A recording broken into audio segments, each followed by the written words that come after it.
Topic है sex linkage in humans, यानी कि सेक्स हमें किससे कहते हैं? सेक्स हम कहते हैं एक्स क्रोमोसोम्स को, एक्स क्रोमोसोम्स को हम सेक्स कहते हैं। और लिंकेज हम किसे कहते हैं? यानी जो जीन्स आपस में लिंक्ड हुए हों, ठीक है ना, जो ट्रेट आपस में लिंक्ड हुए हों उसे हम कहते हैं सेक्स लिंकेज। यानी एक्स एक्स का ट्रेट है वो आपस में लिंक्ड हुआ है, उससे हम कहेंगे सेक्स लिंकेज। अब आगे क्या है, जो वाई होता है ना, वाई ट्रेट, ये हमारे पास जैसे कि वाई है, क्रोमोसोम है, इसके ऊपर ना ये एक जीन प्रेजेंट होता है, इसका नाम है SRY। ये क्या करता है?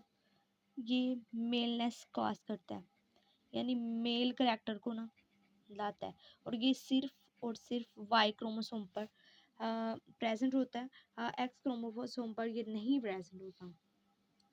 आगे हम देख लेते हैं कि जो एक्स लिंकेज है वो किस जो वाई लिंकेज है वो किस तरह होती है, ठीक है। हम एक डायग्राम यहाँ पर ड्रा कर देते हैं। ये तो यहाँ पर हमने दो लिए हैं, ये हमारे पास एक्स एक्स है, ठीक है, और ये हमारे पास एक्स वाई, और इस पर जो जीन प्रेजेंट है वो है SRY। अब देखिए इनके दरमियान, हम दोनों के दरमियान क्रॉस लगाते हैं तो क्या होगा? अब क्या क्या बनेगा? 4 डॉटर सेल्स प्रोड्यूस होंगे, XX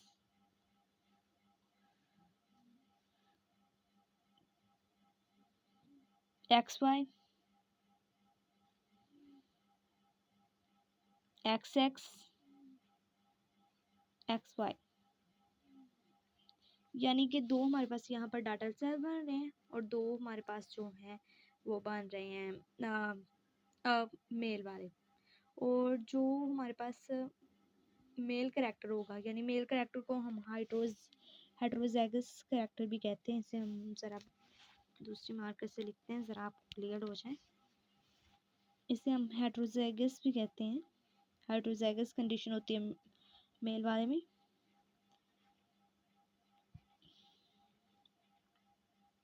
तो ये फीमेल होगी और ये मेल होगा, ये मेल होगा XY वाला, और ये फीमेल होगी हमारे पास, ठीक है। दो मेल है हमारे पास यहाँ और दो फीमेल है, इस तरह हमारे पास X और Y में लिंक्ड होते हैं जीन्स। और अगर हम X लिंक्ड में देखा जाए, जो क्रोमोसोम XX वाले जो क्रोमोसोम आपस में लिंक्ड होते हैं उन्हें हम X लिंकेज कहते हैं।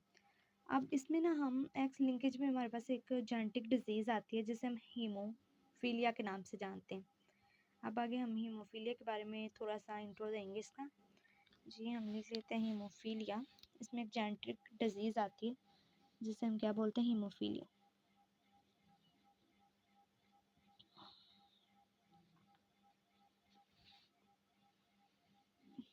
ओहो, इससे क्या हो गया कैमरे को?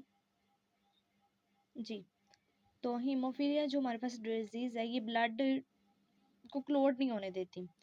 अब कैसे ये क्लॉट नहीं होने देती? अगर हमारी ये फिंगर है तो इस पर अगर हमारे छोटा सा कट लग गया तो क्या होगा? बाज़ दफ़ा ऐसा होता है कि हमारा जो ब्लड है वो बहता जाता है यहाँ तक कि डेथ खास हो जाती है, ठीक है। अगर आंटी छोटा सा भी हमें काट लग जाए तो ब्लड बहुत ज़्यादा जो है ना वो लॉस हो जाता है, इसे हम हीमोफीलिया कहते हैं। अब ये कैसे हमारी बॉडी हमें ट्रांसफ़र हुई? ये क्वीन विक्टोरिया की वजह से होती है, यानी मैं यहाँ पर लिख देती हूँ कोई, हाँ ये क्या डिजीज़ है जी? ब्लड क्लॉट स्लोली, या फिर होता ही नहीं, ब्लड क्लॉट स्लोली।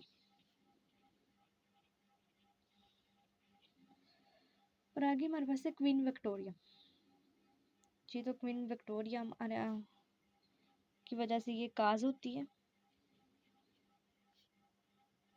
ठीक तरह से समझें, क्वीन विक्टोरिया की वजह से। और क्वीन विक्टोरिया की वजह से क्यों काज होती है? म्यूटेशन की वजह से, उसमें नहीं थी पहले, ये म्यूटेशन की वजह से आई। अब म्यूटेशन की वजह से कैसे आई वो हम आगे स्टडी करते हैं। जब इसने अपना चेंज ट्रेड किया तो उसकी वजह से ये कास्ट हुई।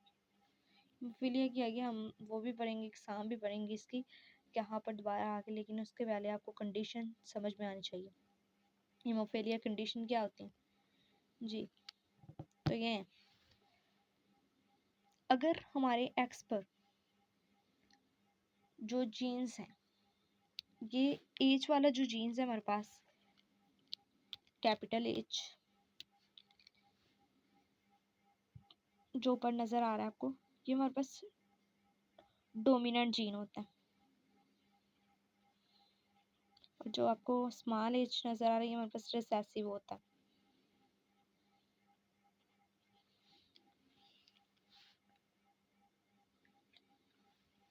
जी, तो अब इसमें क्या होगा, जिसके ऊपर दोनों कैपिटल होंगे, ये फीमेल है, इसके ऊपर दोनों कैपिटल है, और इसके ऊपर एक कैपिटल है एक स्मॉल है, ये दोनों ही नॉर्मल कंडीशन में आती हैं, नॉर्मल। और इसके ऊपर क्या है, एक कैपिटल है एक स्मॉल है, तो फिर ये कौन से, ओह सॉरी, इस पर एक कैपिटल नहीं था, दोनों ही स्मॉल हैं, इस पर थोड़ी सी मिस्टेक हो गई है, करेक्ट करें इसे, दोनों ही स्मॉल हैं। इस पे दोनों ही रिसेसिव हैं, तो क्या मतलब है इसका कि इसमें ये हीमोफिलिक होगी, हीमोफिलिक होगी। आगे हमारे पास एक एक्स एच है और एक वाई है, ये मेल में है, ये हमारा मेल जो है वो नॉर्मल होगा। और आगे हमारे पास जो जिसपे ये रिसेसिव जीन है, तो उसमें क्या होगा, उसमें हीमोफिलिक कंडीशन होगी, यानी डिजीज होगी। ये कंडीशन हमारे पास आती है नॉर्मल में, और जिस पर ये डोमिनेंट जीन प्रेजेंट होंगे दोनों, वो फीमेल भी नॉर्मल होगी। जिस पर एक डोमिनेंट एक रिसेसिव होगा वो भी नॉर्मल होगी। जिस पर दोनों ही रिसेसिव होंगे वो हमारे पास जो है वो हीमोफिलिक होगी। तो मेल में होता ही एक पर है, इस पर वाई पर होता ही नहीं है, तो बस ये जो एक्स पर होता है ना, इस पर ये जीन होता है। तो क्या होगा इसमें, अगर ये एक डोमिनेंट होगा तो वो नॉर्मल होगा, अगर एक रिसेसिव होगा तो वो हीमोफिलिक होगा। अब क्या है हमारे पास, अब आगे हम स्टडी करते हैं। ये हमारे पास एक क्रोमोसोम है,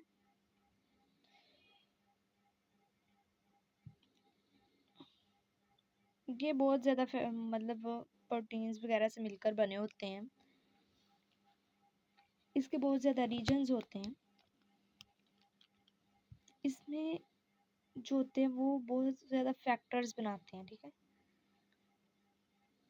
और ये जो होते हैं कि ब्लड क्लोटिंग, ये जो फैक्टर्स होते हैं कि ब्लड क्लोटिंग करने में हेल्प देते हैं।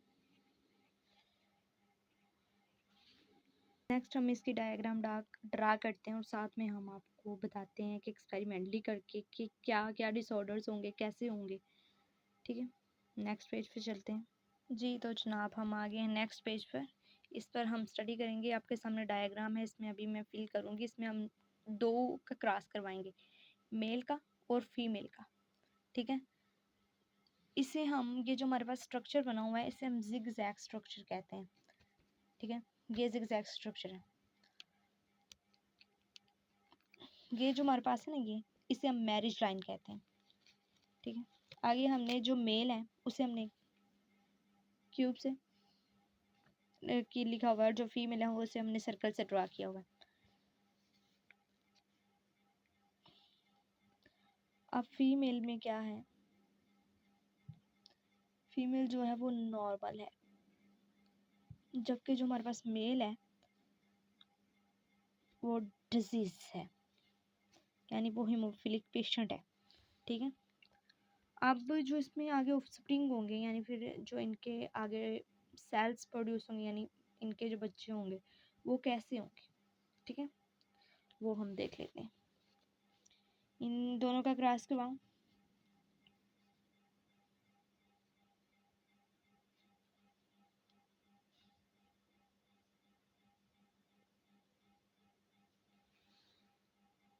एक्स एच और एक्स एच,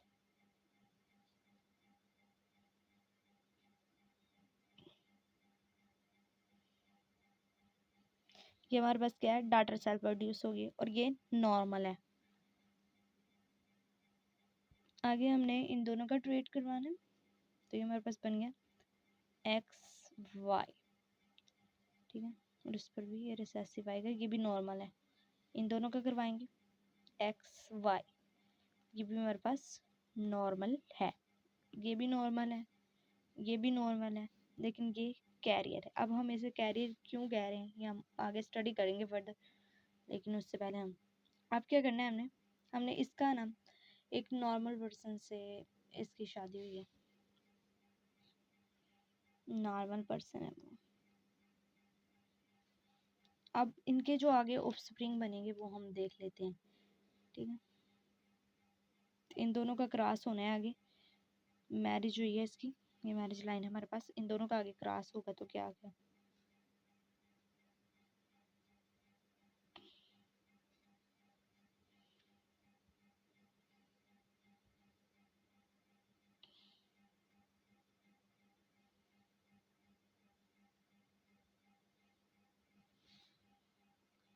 तो ये जो हमारे पास होगी ये क्या है, हमारे पास नॉर्मल है।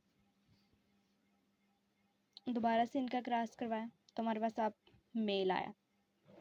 अब ये जो हमारे पास मेल आया है वो भी नॉर्मल होगा। क्रॉस कैसे, पहले इनका करवा लो, इनका करवा लो, इनका करवा लो। एक दफ़ा आपने एक्स से इन दोनों का करवाना है, एक दफ़ा आपने वाई से इन दोनों का कराना है। जैसे मल्टीप्लाई करते हैं वैसे ही बिल्कुल होगा। अच्छा, कोई मुश्किल बात नहीं। अब हमने इन दोनों का करवाना है, ये हमारे पास जो आएगी, फिर हमारे पास ये कैरियर आ गई,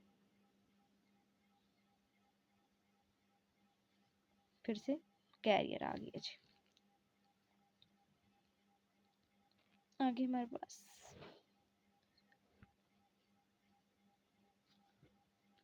ये हमारे पास क्या आएगा, डिजीज आ जाएगा, यानी इससे हीमोफिलिक कंडीशन इसमें पाई जाती है। अब इसने क्या किया, इसने अपने ये जो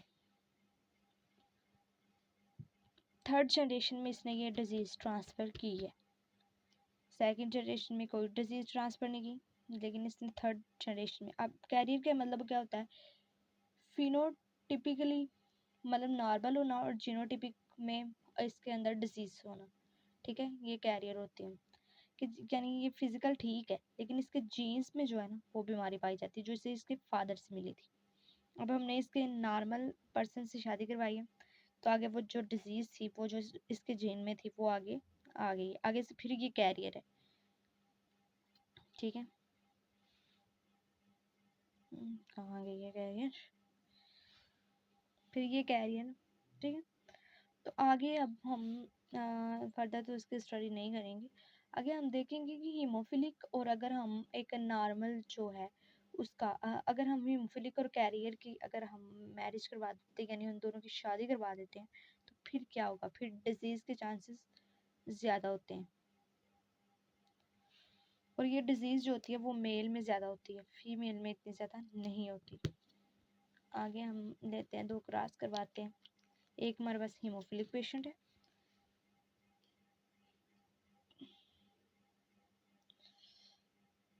स्मॉल एच और वाई, और ये हमारे पास है एक्स एच और एक्स एच। इन दोनों का अब हमने क्रॉस करवाना है, ये हमारे पास कैरियर है और ये हमारे पास हीमोफिलिक पेशेंट है। अब इन दोनों की क्रॉस करवाते हैं हम आपस में, तो इनके जो ऑफस्प्रिंग बनेंगे वो हम देख लेते हैं।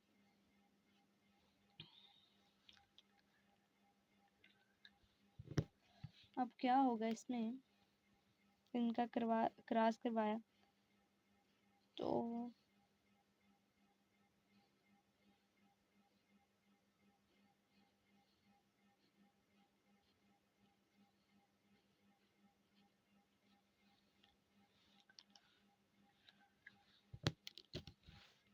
पेंसिल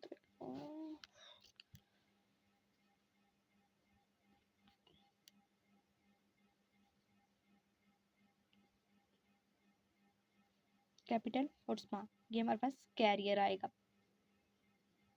दोबारा से हमारे पास कैरियर आ गया, और अब जो ये आएगा ना, ये हमारे पास जो डाटर है ये हीमोफिलिक होगी।